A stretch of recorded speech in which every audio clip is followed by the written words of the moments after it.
അമ്മ മകൾക്ക് ഒരു ഗ്ലാസ് പാല് കൊടുത്താൽ തടി കൂടുമെന്ന് പറഞ്ഞ് കുടിക്കാതിരിക്കുന്ന പ്രകൃതമാണ് ഗുജറാത്തിലെ പെൺകുട്ടികളുടേതെന്ന് നരേന്ദ്രമോദി. തടി കൂടിയാൽ സൗന്ദര്യം കുറയുമെന്ന പേടിയാണ് ഗുജറാത്തി പെൺകുട്ടികൾക്ക്. സംസ്ഥാനത്തെ മധ്യവർഗം സൗന്ദര്യത്തിൽ ഏറെ ശ്രദ്ധിക്കുന്നതാണ് തടി കുറയുന്നതും പോഷകാഹാരക്കുറവായി തെറ്റിദ്ധരിക്കുന്നതും. പച്ചക്കറി കഴിക്കുന്നവരുടെ സംസ്ഥാനമാണ് ഗുജറാത്തെന്നും പോഷകാഹാരക്കുറവിന് മോഡി വക ന്യായീകരണം.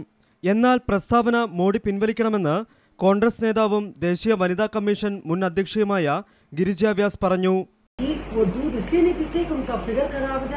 मेरा ख्याल है कि ये बिल्कुल उचित ही नहीं है, बल्कि मुख्यमंत्री जी को वापस अपना स्टेटमेंट लेकर के वापस अपने स्टेटमेंट को लिया जाना चाहिए.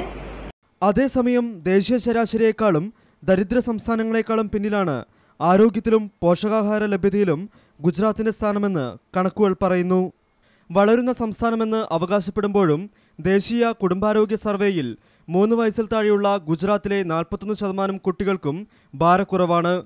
15നും 45നും ഇടയിൽ പ്രായമുള്ള ഗുജറാത്തിലെ സ്ത്രീകൾക്ക് പോഷകാഹാരക്കുറവും വിളർച്ചയുമാണ്.